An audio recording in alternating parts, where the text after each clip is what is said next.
Bearded Bristol here, and I'm just a guy who likes to talk and paint. So today I've got a brand new piece that I'm going to be starting, and it's taken from a photo from a particularly nasty midwinter snow. Fortunately only about an inch, but it's the kind of biting, cold, hard snow that shows up in the Midwest on pretty frequent occasions. So I shot this picture just after dawn one Saturday. You may have seen the post on Instagram. This photo may even be a little bit familiar if you follow me in any significant way. But I'm ready to get started on this, and the main focus of this video is going to be color interaction. And this one's going to be an adventure because I found in my cabinet of vast art supplies, just miscellaneous crap that I've never thrown out, a watercolor pad, 9 by 12 inch sheets. I'm painting an 8 by 10, but what I'm about to do, I've never done with this particular art board or paper before, so this could be very interesting for all of us. That said, I'm going to talk color for just a second. I've mixed up some color already, although I've already decided I probably won't use one of them, at least not unless things are going exceedingly well.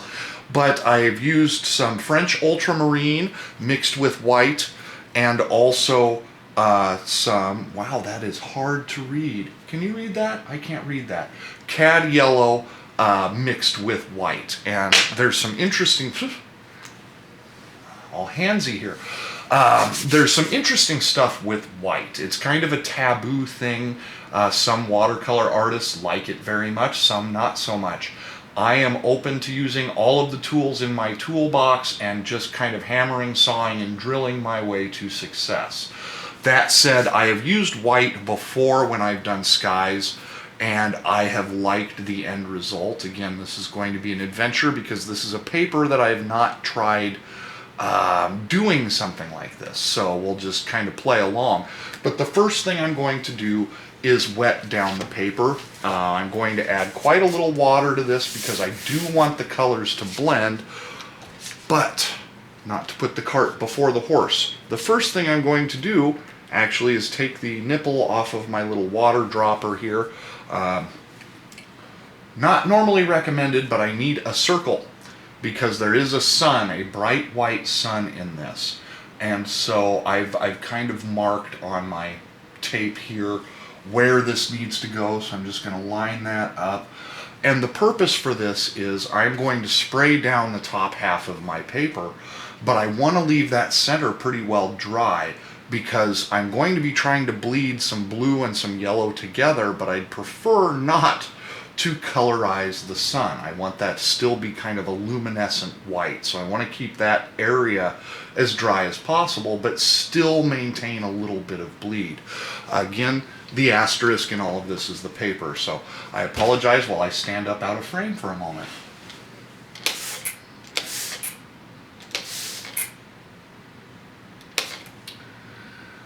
Okay, well this is going to be very confusing because the colors actually kind of, the water is actually beating up. So I've got a brush here, Princeton Velvet Touch Oval Mop.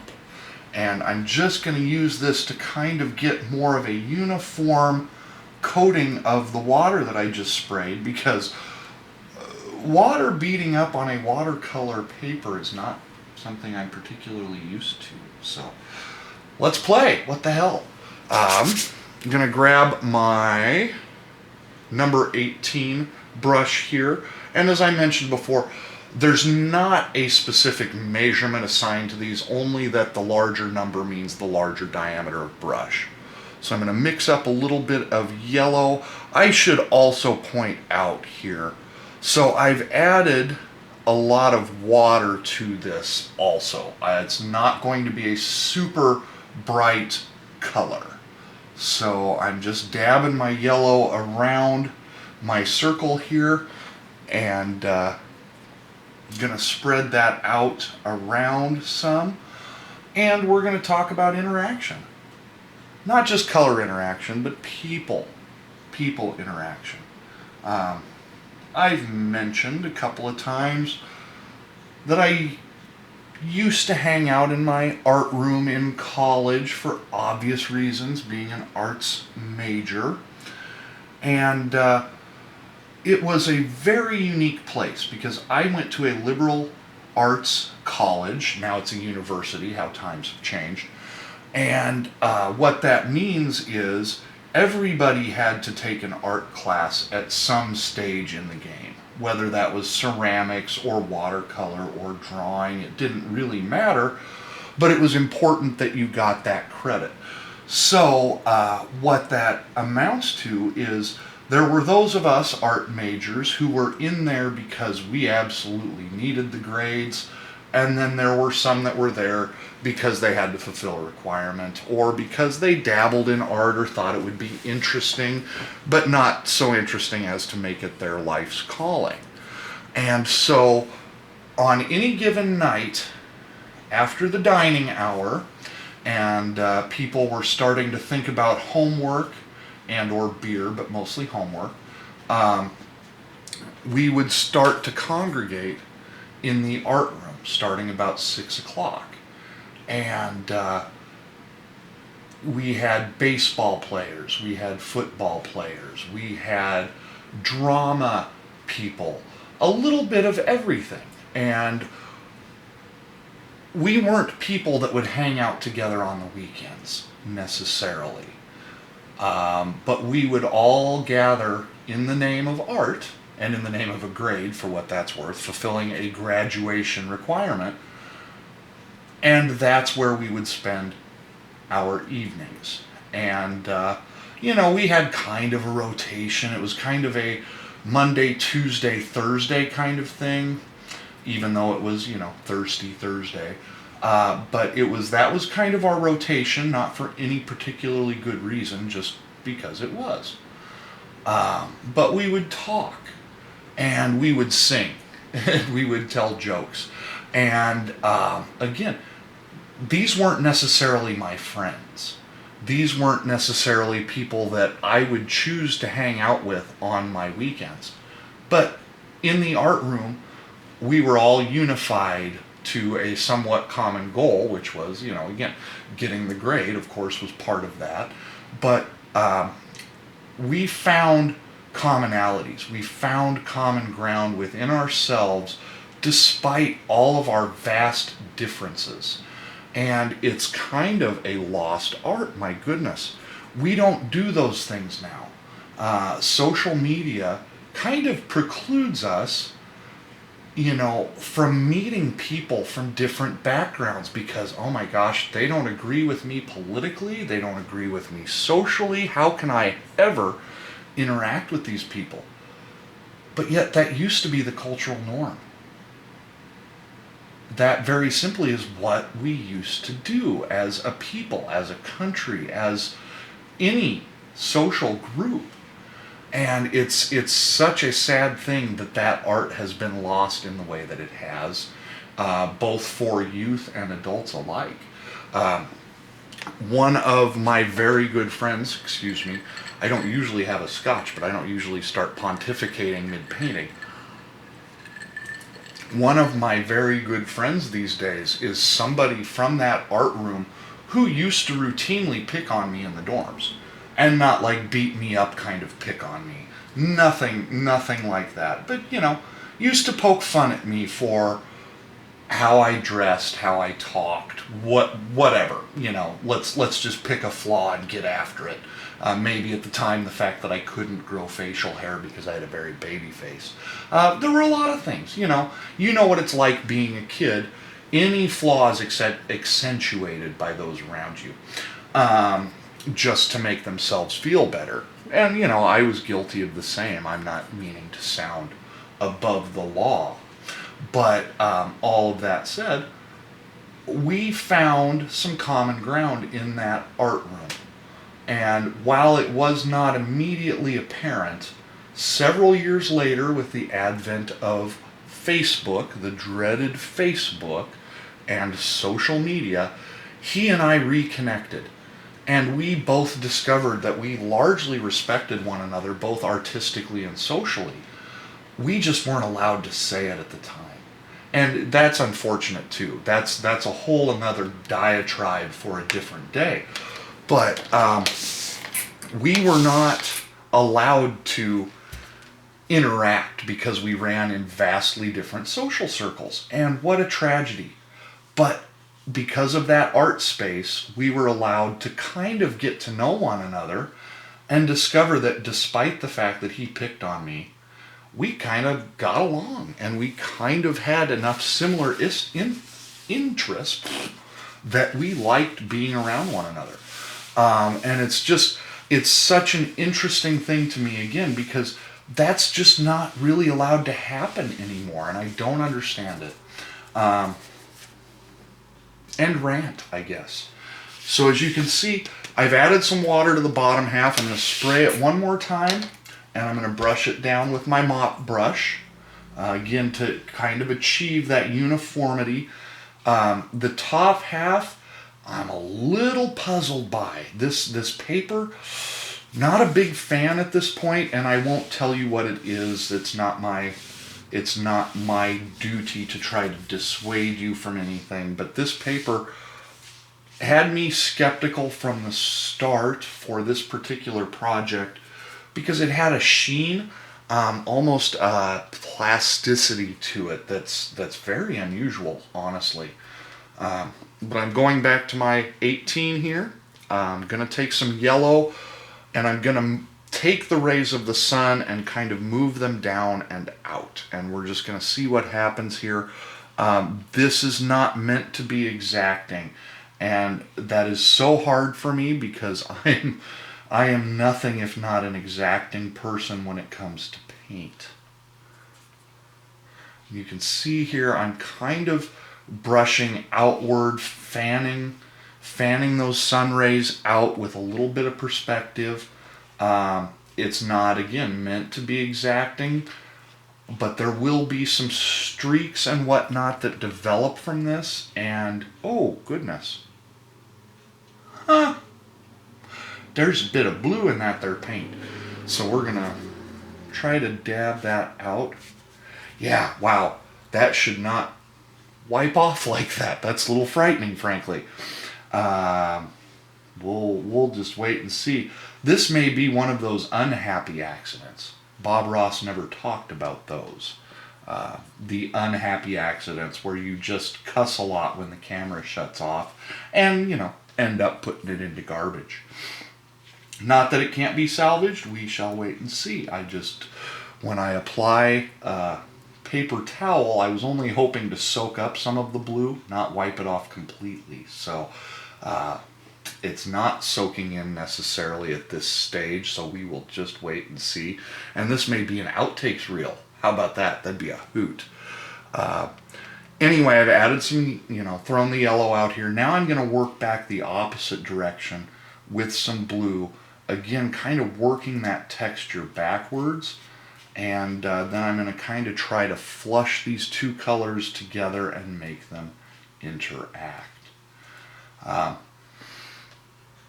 realize not everybody out there went to college, and I'm not saying that everybody should, but I will say that going to a liberal arts college was a blessing for me.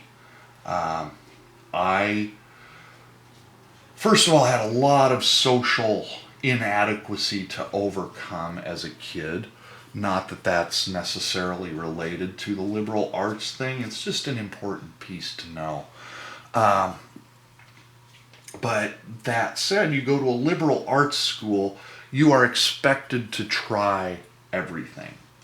And you're expected to learn a variety of different disciplines, which is what brought those non-art majors into the art space. But it was frankly what got me into art to begin with, because I had some interest in it coming out of high school, but I actually went to college to be a computer programmer. And when I discovered there were more letters than numbers in computer programming, and in math at the college level, frankly, I decided it was time to walk away and try something different. So I gave a shot, and I apologize, there's a little hair in here. and he'll pick off just fine when he's dry, but he's making me nuts.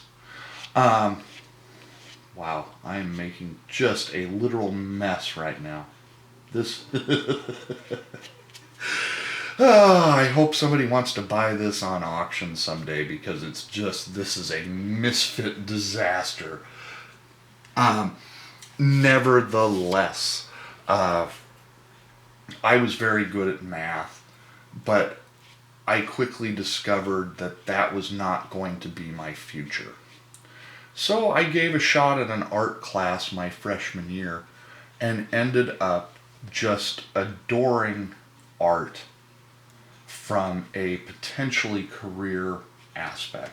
Computer graphic arts in particular, because that gave me the opportunity to still engage in the computer space, which was somewhat, it was a growth opportunity at that point, in terms of computer programming. Computer graphics was a coming of age world.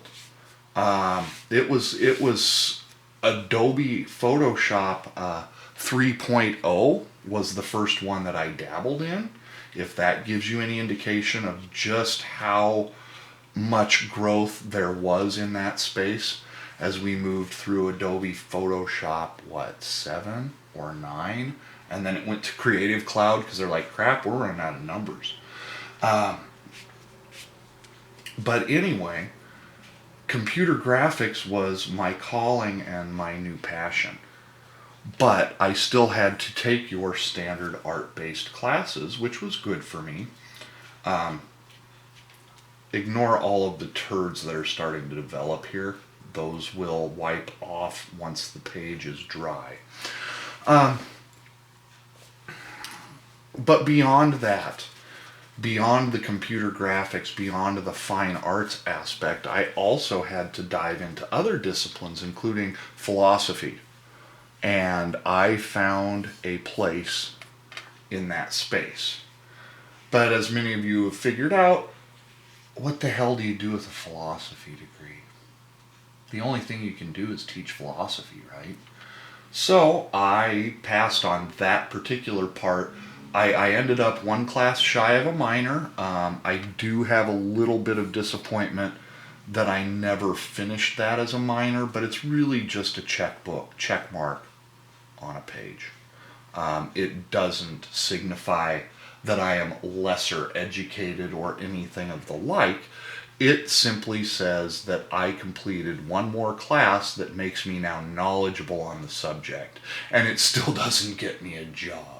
So, as I say, philosophy didn't go that road from a career aspect. I stuck with the art space.